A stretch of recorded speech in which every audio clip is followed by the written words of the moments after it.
Hello. All right. Well, Justin, over here, other side.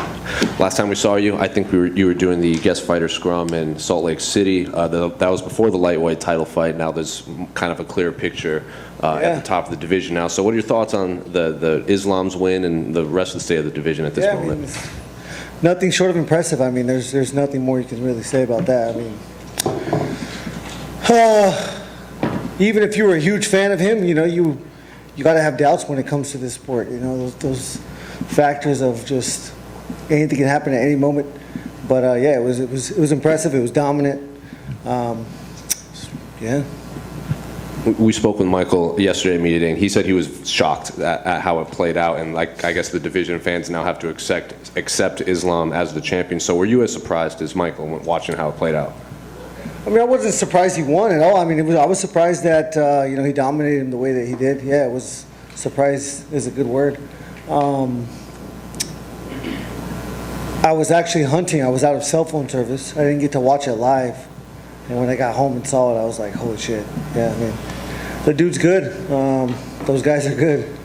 And obviously, they called Volkanovski into the octagon. What do you make of him coming up to your division to possibly challenge Islam for the title? Yeah, I think it's fun. You know, if I was Beneil Dariush, I'd be a little bit more upset than I am, specifically because, you know, I like things to work the way they're supposed to work. I want to, you know, I lost for the title shot. I want to, you know, win 2 fights, 2 impressive wins over, you know, high caliber opponents, and then I'm right back in the picture. So, you know, as a fighter, I always have to have that title in mind, no matter what stage of my career I'm in. And if it's not, then I have to get the F out of here. So that's absolutely the intentions. I know how it works. I know I need to finish 2 people, and then, you know, let it play out, because again, there's a couple guys that I either got to beat or let them fight. So, do you have any specific names that you think you would want those 2 names to be to get to the next title shot? The way that I fight, the way that I win, when I win, and when I fight, it doesn't matter who it is, especially with the rank that I have right now. Ultimately, there's plenty of guys, and, you know, my job is to fight. And I've put you know, as fighters, to the young fighters, we're going to say yes to anything, to anybody, anytime. That's our job. That's a mindset that we have to have. You know, I have a great manager, Ali, my coach, Trevor Whitman, #1 coach in the world. Those guys will ultimately decide. You know, I'm the CEO. I get to say yes at the end of the day, but they get to bring it to the table. And until they bring it to the table, I don't even process it, really. So they haven't come up to you with any names or anything like that? Possible return dates? No. I mean, as far as right now, it's trying to figure out when I want to fight again. I really want to be on the card that Kamaru's on. It sounds like it's going to be in March. I don't know if it's going to be in London.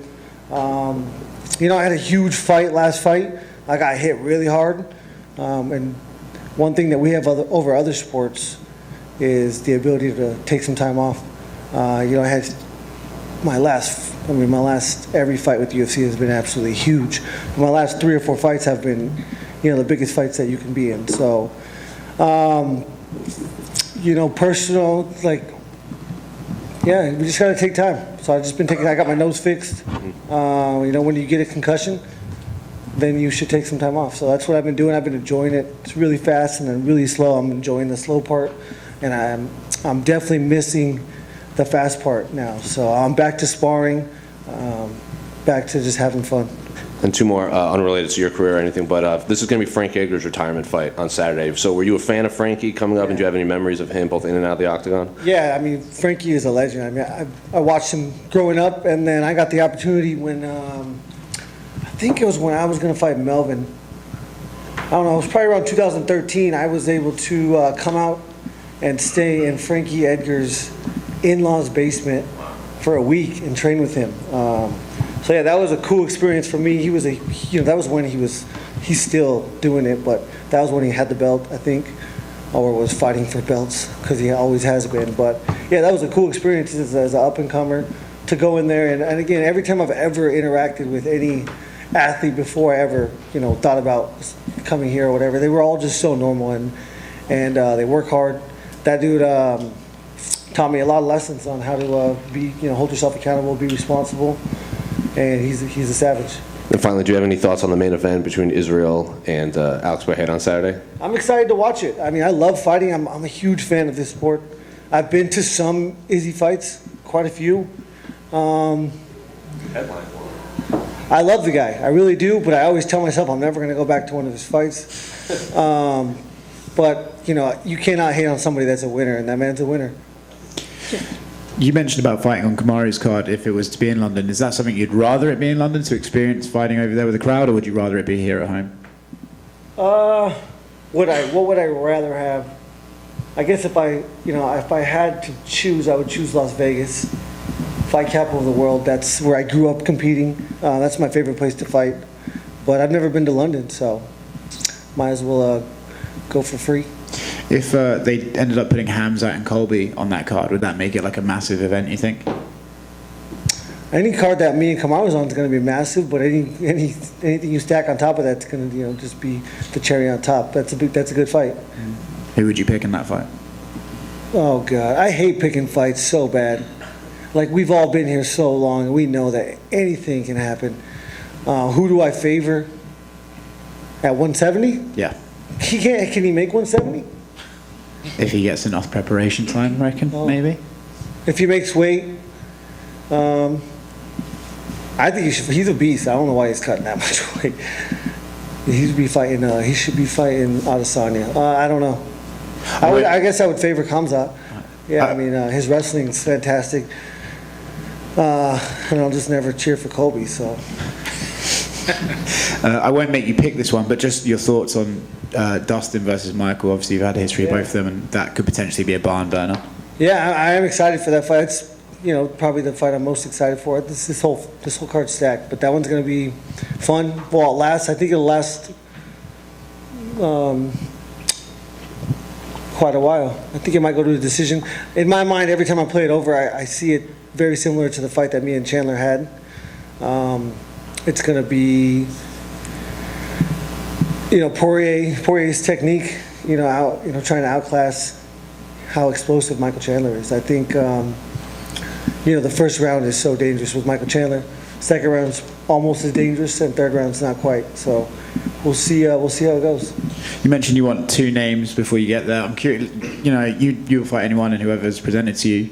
But if you could pick, an up-and-comer like Fiziev to show that I'm still at the top and these guys are still coming up, or a guy like Charles who's been at the top and is just with the rematch. They both make just as much sense to me right now. I need 2 wins, doesn't matter who. They're going to be big fights. I don't want to fight just anybody, obviously, but yeah, both of those guys are possible fights for my next fight. But again, my job is to stay out of my emotions. If I think about those fights, I get emotional, because that's who we are. As humans, I have to put that responsibility on the people that I trust, which is my coach, my manager, and they're going to pick the best fight for me, whoever that is. Thanks. Justin, just over here, you touched on obviously wanting to be on the card with Usman. How do you think that trilogy goes down between Usman and Leon? Yeah, Kamaru's the better fighter. We saw that in that fight. The reason we all love this sport is because of what happened. When you're on Leon's side of that, there's nothing better in the world. Or maybe having children, I don't have those, so that might be better, but that's going to be hard to top that. Winning the lottery probably ain't going to top that. So I think it's a dangerous fight for Kamaru, more dangerous than his last fight with him. The confidence is such a big factor in this sport, and Leon's going to have very high confidence. So ultimately, I think other than that it factor, Kamaru wins. Thank you. And he made mistakes in that final round, final moments. He wanted to knock somebody out more than win. And when you're at that level, you cannot make those choices. Justin, right here. When you have a friend like that, training partner like Kamaru, and that happens and he gets knocked out, what's going through your brain, and what do you say to him afterwards? The first thing I said to him, I said we used to get caught on our back as children, and now we're getting caught on the chin. We've been doing this since we were children, and it really is, that is the truth. When we were 7 years old, 10 years old, 5 years old, and we lost, it was just as devastating as what he went through. You know, we didn't know any better at the time, and we've been preparing for the ups and downs our whole life. Nate Diaz is someone that was in the weight class for a really long time. Looks like he's not going to be fighting the UFC anymore. Is that a regret that you never got that fight? No, I don't regret it. I don't think it was ever the right time. I don't think it was ever the right fight. Fair enough. And last question for me. You talk about you're always chasing the title. You've been really close at times. How is it to keep that doubt that it won't happen? Like, you know, what do you do to keep that doubt out of your mind? I mean, you have to embrace the doubt. I mean, it's just, again, as a 7-year-old, when I lost, it was the most devastating thing that had ever happened to me in my whole life. And, you know, at the time, I didn't want to keep living. And then it happened again, and I just wanted to get better. But now it's my job. Now it's my life. And now I'm inspiring thousands and thousands of people, you know, the people where I'm from, the people across the world, to just get back on the horse and keep working. Ultimately, all I can do is trust in the preparation. So, you know, I don't know that I don't feel like I've made mistakes. Life's crazy, man. Like, I'm going to share something with you. It's, you know, it doesn't make sense, but again, nobody knows what we go through. My dumbass, 18 days before I fought Charles, I was riding my bicycle to the gas station to get some nicotine pouches, and I had like a vicious crash on my bike, smoked my head off the road, road rash all down my back, and then, you know, go in there and again take that damage that I took in that fight. And that's why I'm taking so much time off. But I mean, I don't, you know, no, it's just crazy what we go through. You know, each and every one of us has different circumstances. That was such a hurdle in my last thing. As soon as it happened, I had to go home and act like it didn't happen. Act like my vision didn't go 100% fucked up for 2 seconds. Like, and that's what we've been doing since we were kids. You know, you put that doubt aside, and as soon as that happened, it's like, okay, what do I do next? How do I continue to improve and continue to just be ready for this fight? So yeah, it's life's crazy. I'm excited again. You know, I really wanted to take that break because of those instances of trauma, but I'm ready to do it again. I'll tell you that. Years ago, you felt that you were going to have a few more wars and you were done. You were going to get out. Yeah. Obviously, you changed your fighting style a little bit, and you got better defensively and made some improvements and all that, and you no longer feel that way. But what specifically made you compartmentalize that trauma versus, you know, I'm just going to take X more trauma and then I'm done? Well, no, those do not. I mean, those don't. It's not one or the other. Those two are the same. It was after the Poirier fight where I said I had 4 or 5 wars left. I definitely consider the Charles Oliveira fight a war. I don't think the trauma that I took in any other fight after that fight and in between the Charles Oliveira fight would constitute one. So on that record, I'm at 1. But you know, I'm also getting older. I wrestled since I was a kid. Football was my favorite sport in the world. 5 times more dangerous than what we do now. But I don't know. You know, as we get older, we get, I guess, more scared. Speaking on football and the dangers, have you followed at all the concussions and such, say with like Tua down with the Miami Dolphins? You were talking about concussions earlier and getting to take time off. Yeah. What are your thoughts on that? Yeah, I mean, it's not. That's one instance of thousands and thousands of instances in football. Boxing, you can talk about boxing, they die.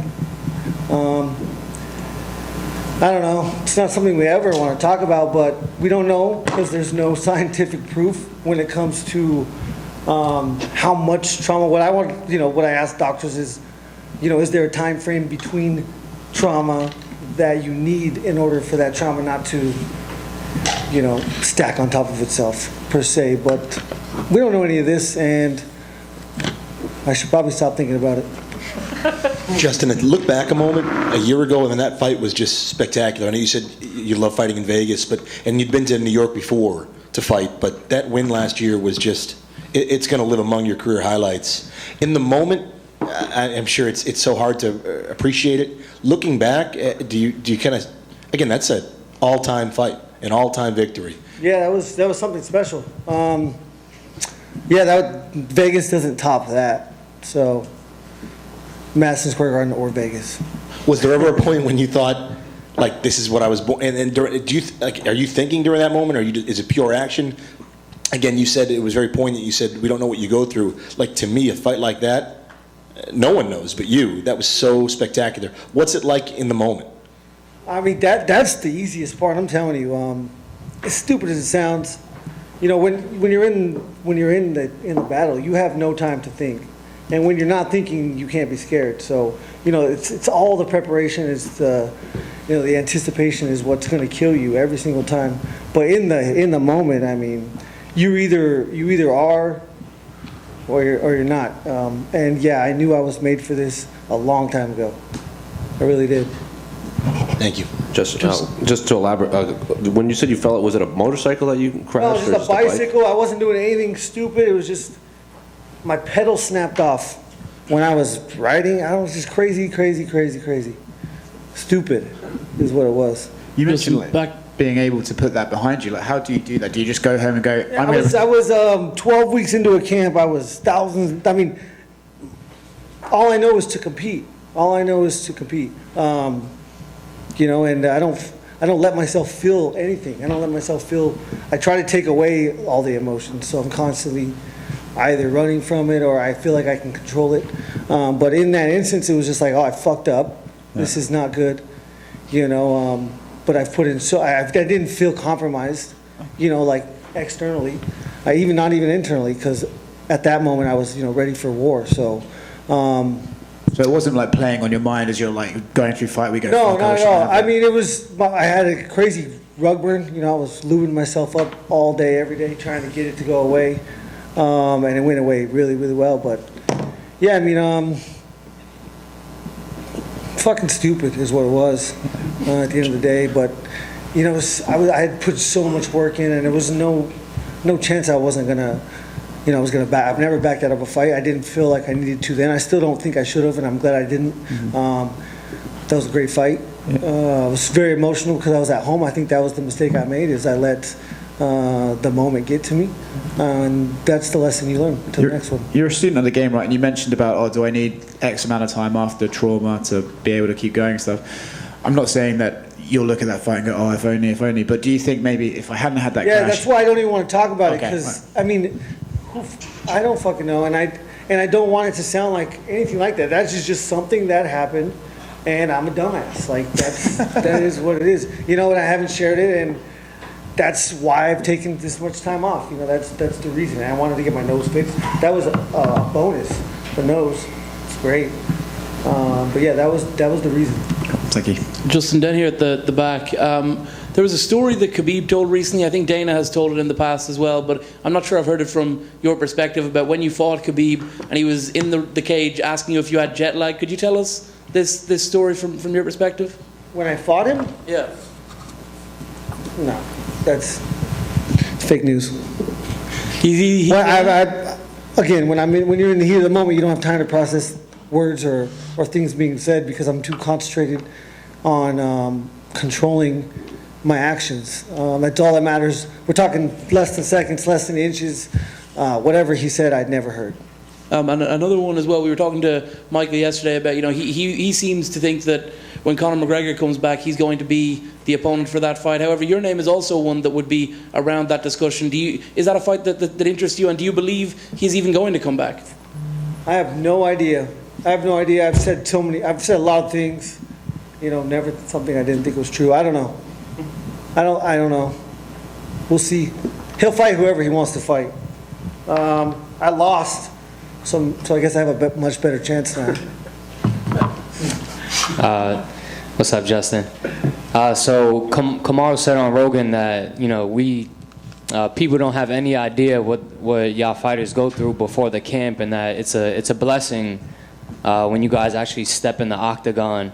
So, I mean, how do you just feel about that comment? Just even talking about riding the bike, that happening. Yeah, that's what I mean. It's all the things that can happen. You know, a car crash, not a serious one, even just a minor one. You know, with some whiplash or some sore joints. You know, bruised bones. we're all going into these fights with bruised bones. I mean, yeah, it's 8 weeks of high intensity, 6 days a week, and if you aren't, the young guys, you think you're gonna live forever, you think you're invincible, and you don't go home and rest and eat and do those things, then you fall apart real fast. But yeah, making it to the fight is absolutely a blessing because, in order to prepare for something like that, you have to push yourself to these crazy intense workouts. You try to get the partners that are going to take care of you, but you need the partners that are going to push you to be ready for some chaos. So it's a weird middle ground that we have to constantly find. Now as we get older, and we make it and we get the resources. We can put an ice bath in I can put an infrared sauna. I can, have a treadmill so that I don't have to, go run up the mountains, and I can, have a little bit less impact on my joints. But yeah, it's a blessing every single time. Have you ever went into a fight 100%? I mean, I feel like I've always been 100% because I don't allow those things to deter my actions. At the end of the day, when I step in there, there's only 5 things that are going to affect the outcome. Most of it and all of it has to do with my choices, actions, effort, and yeah, those things don't matter anymore. But to make it to the fight, I mean, you just gotta be careful, and it sounds dumb because we're getting ready to do something really dangerous. Yeah, and one last question: Would you prefer to fight in Trevors' gloves that he has over the UFC? Yeah, I would say so. Absolutely. I mean, obviously I'm a little bit biased, but we put these gloves on a lot of athletes, and never have I heard complaints. We're not talking about specifically the 4-ounce MMA competition glove, but the mechanics are the same. And how's the breathing? Does it make a big difference? It does make a huge difference. I got to learn how to talk with my nose, I guess. But yeah, it's a big difference. Sleeping, eating, anticipating my food. It's nice. Thanks, bro. Good to see you. Yes, sir. Thank you, Justin.